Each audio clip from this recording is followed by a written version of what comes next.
आज विभा की शादी की 28वीं एनिवर्सरी थी। उसका बेटा निखिल भी मुंबई से इसे सेलिब्रेट करने आया। उसे मुंबई में जॉब करते 2 साल हो गए। उसकी शादी नहीं हुई थी। विभा और राजीव की राय थी कि कोई ढंग की लड़की मिलेगी तो उसकी शादी कर देंगे। पिछले साल उन्होंने निखिल से 2 साल छोटी बेटी प्रिया की शादी की थी। उनका सोचना है कि शादी ब्याह सही समय पर कर देना चाहिए। प्रिया एमएससी कर रही थी, तभी एक अच्छा रिश्ता आया। प्रिया तब शादी के लिए तैयार नहीं थी। वह अपना कैरियर बनाना चाहती थी।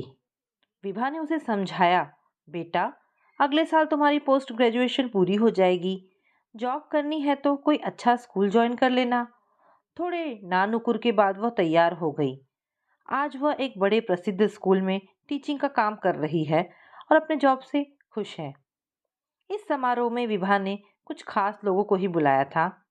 कार्यक्रम खत्म होने के बाद विभा की एक चचेरी बहन सुनीता ने निखिल के लिए एक रिश्ते का जिक्र किया। लड़की मुंबई में नौकरी करती है। उसने दिल्ली से इंजीनियरिंग किया है, वह बोली। उसे सुनकर अच्छा लगा। निखिल भी मुंबई में सेटल था।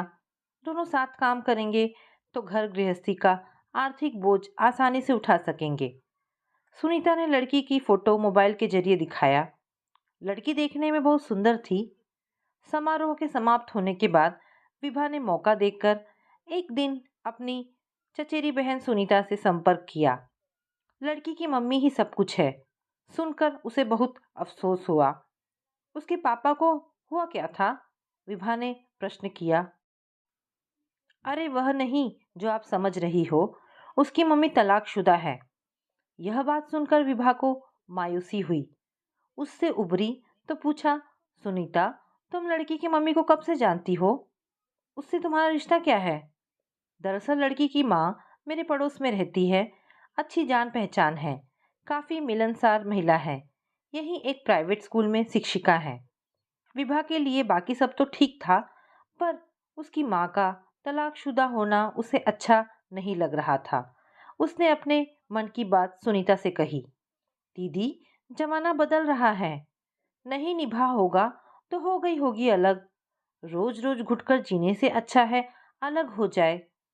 सुनीता ने जमीनी हकीकत से उसे अवगत कराया। तो भी क्या ऐसे परिवार से रिश्ता जुड़ना ठीक रहेगा? लोग तरह तरह की बातें करेंगे। उसने अपने मन की दुविधा रखी। कोई कुछ नहीं कहेगा, किसके पास समय है। वैसे आप अपनी तसल्ली के लिए लड़की की मम्मी से हर तरीके से बात कर लें। जब संतुष्ट हो तब रिश्ते के बारे में सोचिए। सिर्फ तलाक की वजह से रिश्ता ठुकराना मेरी समझ में उचित नहीं है। सुनीता ने दो टूक कहकर अपनी बात समाप्त कर दी।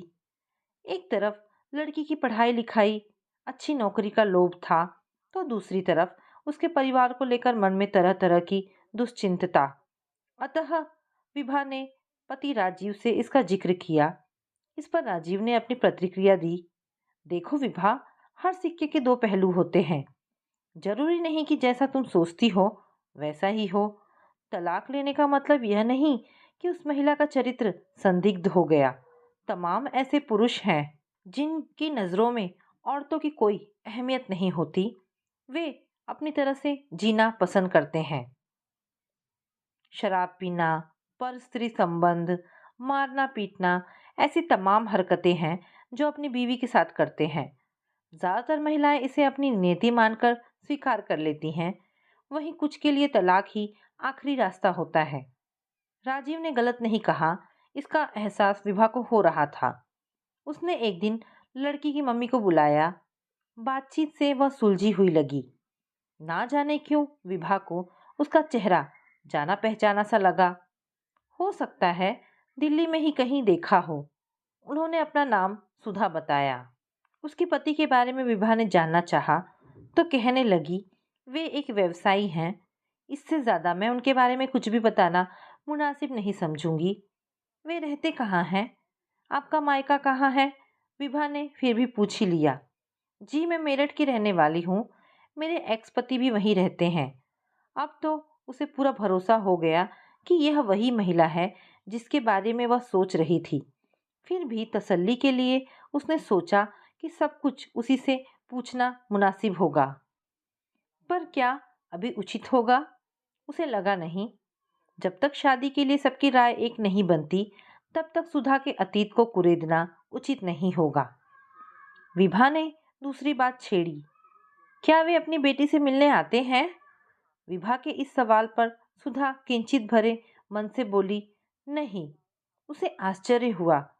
कैसा पिता है जिसे अपनी बेटी से लगाव नहीं? चाय पीने के बाद विभा ने कहा, मुझे आपकी बेटी पसंद है। रही शादी की बात तो मैं इसके बारे में अपने पति और बेटे से बात करूंगी। बिना उनकी रजामंदी के मैं कोई फैसला नहीं लेना चाहूंगी। सुधा खुश हो गई। उसके जाने के बाद विभा 30 वर्ष पुरानी उस घटना पर गौर करने लगी जो उसके सामने फिर से सजीव हो उठी। बात उन दिनों की थी जब वह मेरठ के एक मोहल्ले में बतौर किराएदार रहती थी। विभा की उम्र यही कोई 20 वर्ष की होगी। उसके हिसाब से सुधा भी इसी के आसपास थी। तब वह थी और उसकी शादी की बातचीत चल रही थी। एक रोज वह अपने घर के एक और लगे नल से पानी भर रही थी। तभी एक सुंदर सी महिला तेजी से निकलकर आंगन में आई। वह हड़बड़ाई हुई थी और उसने छत की सीढ़ियों का रास्ता पूछा। विभा ने एक नज़र उस पर डाली, फिर सीढ़ी की ओर इशारा किया। वह लगभग भागती हुई सीढ़ियों पर चढ़ी, फिर लापता हो गई। बाद में पता चला कि वह साथ वाले दूसरे मकान की छत पर उतरी, फिर नीचे जाने वाली सीढ़ियों के माध्यम से पिछवाड़े से निकलकर कहीं चली गई। उसके जाने के बाद उसकी चर्चा जोर पकड़ने लगी। जिन किराएदारों ने यह नज़ारा देखा, उनके लिए यह जिज्ञासा का विषय बन गया। फिर भी उसके बारे में जानने को उत्सुक थी। कौन है? कहाँ से आई? भागने की वजह क्या थी? दरअसल वे जिस मकान में रहते थे वह काफी बड़ा था। मकान के बीच में आंगन था। आंगन शेष किराएदारों के बीच का साझा रास्ता था, जिससे होकर वे सब बाहर या छत पर जाते थे। सबके घर का बरामदा आंगन में ही खुलता था, सिर्फ उस मकान को छोड़कर जिसका सिर्फ एक दरवाजा आंगन से जुड़ा था, जिससे निकलकर वह महिला आंगन में आई। उस कमरे में रहने वाले एकमात्र किराएदार से उन सबका कोई संबंध ना था। वह मकान के सामने वाले हिस्से से आता जाता था, वहीं दूसरे किराएदार पीछे के रास्ते से। मकान के बाहर कुछ लोग शोर मचा रहे थे। विभा की माँ बाहर निकलकर मकान के सामने वाले मेन हिस्से की ओर गई। वहां मोहल्ले के काफी लोग जमा थे। मोहल्ले के कुछ दबंग किस्म के लोग मकान मालिक को गालियां दे रहे थे। वे मकान में रहने वाले किराएदार को बाहर निकालने का दबाव बना रहे थे। लोगों से पता चला कि एक आदमी भी उनके साथ खड़ा था, जो उस भागने वाली महिला का पति था। माँ आधे घंटे बाद आई, तब सारे वाकये से उन सबको परिचित कराया। कहने लगी, भागने वाले महिला का प्रेमी था यह किराएदार। वह महिला अपने प्रेमी से मिलने आई थी। इस बीच उसके पति को खबर लगी तो पीछा करते हुए यहाँ तक आ पहुंचा।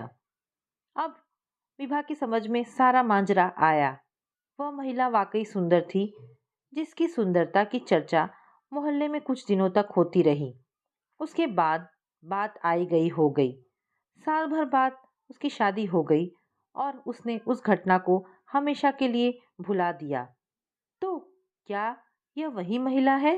समय के साथ चेहरे पर बदलाव आ जाता है, इसीलिए यह कहना है कि सुधा ही वही महिला है थोड़ी जल्दबाजी होगी। तब कैसे पता चले कि वह सुधा महिला नहीं है?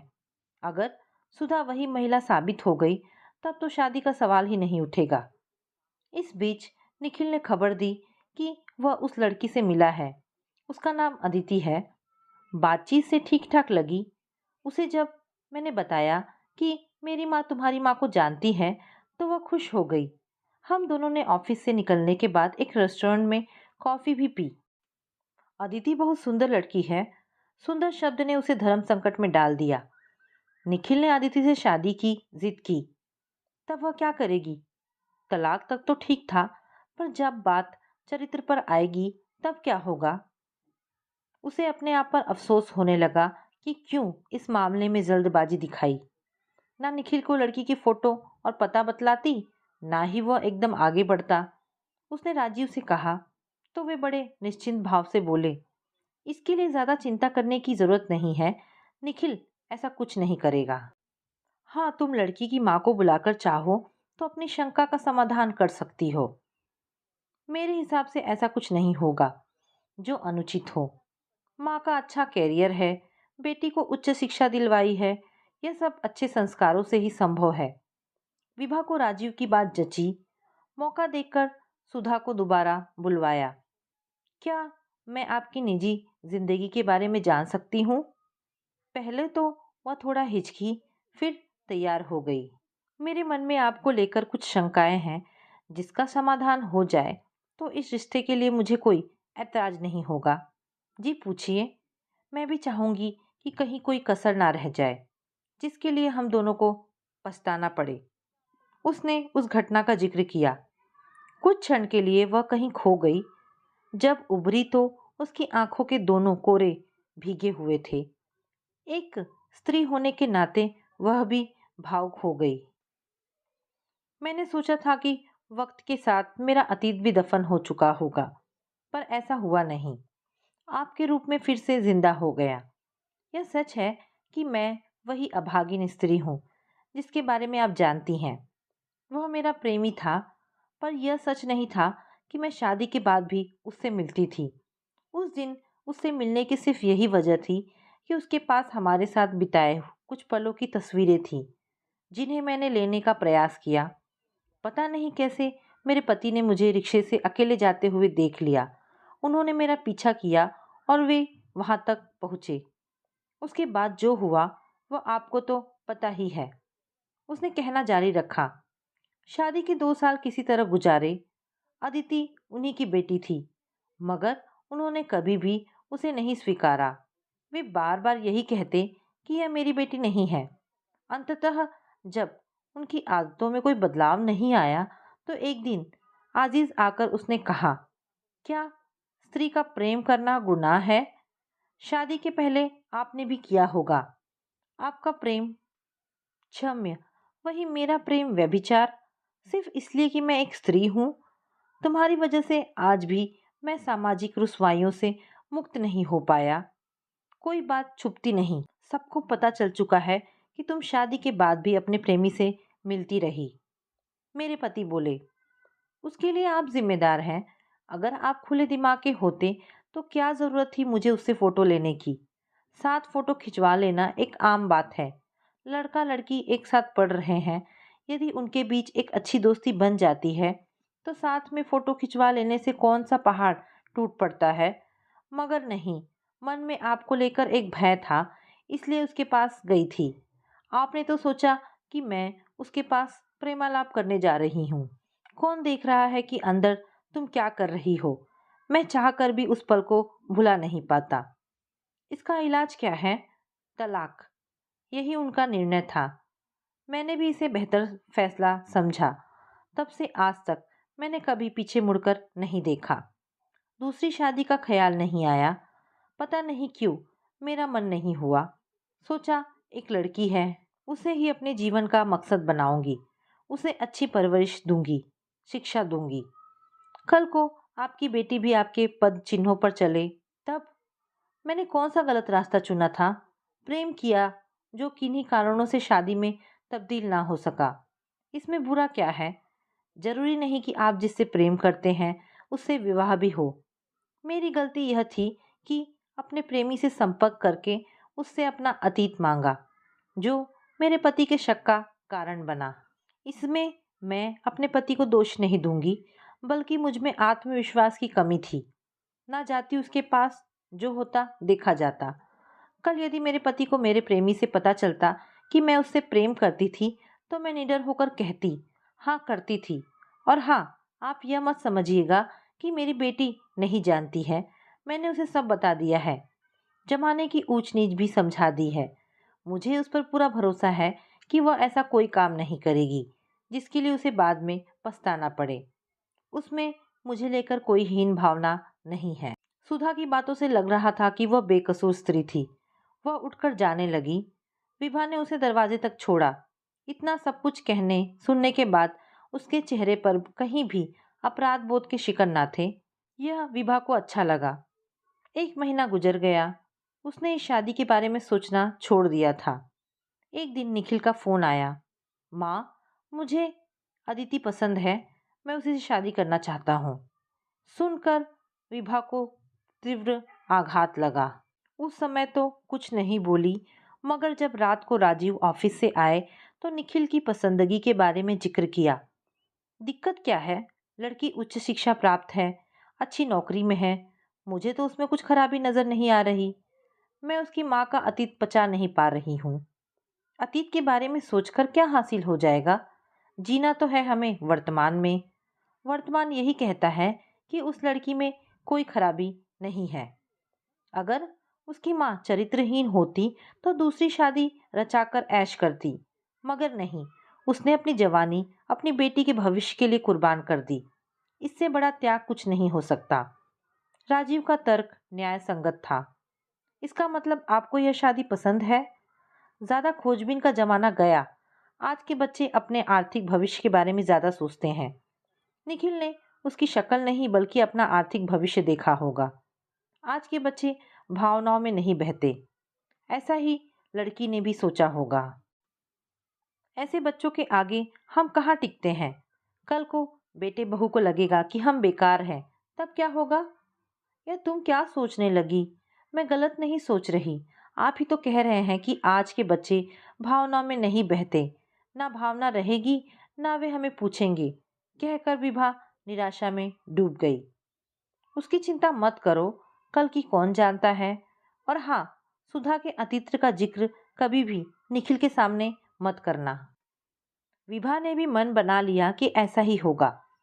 राजीव ने कुछ सोचकर ऐसा कहा होगा। बच्चों की खुशी में ही अपनी खुशी है। सो सुधा को फोन करके बुलाया। वह भागी भागी आई। जैसे ही विभा ने शादी की रजामंदी की खबर दी, उसकी आंखों से खुशी के आंसू बह निकले। विभा का हाथ अपने हाथ में लेती हुई वह बोली, आपने मेरी बेटी का हाथ थामकर मुझे एक बड़ी चिंता से उबार दिया। मुझे पूरा विश्वास है कि मेरी अदिति यहाँ सुखी रहेगी। उसने सुधा को गले लगा लिया। तो दोस्तों, ये छोटी सी कहानी यहाँ पर समाप्त होती है। आशा करती हूँ कहानी आपको पसंद आई होगी। अगर कहानी पसंद आई है तो प्लीज़ इसे लाइक एंड शेयर करें। धन्यवाद दोस्तों।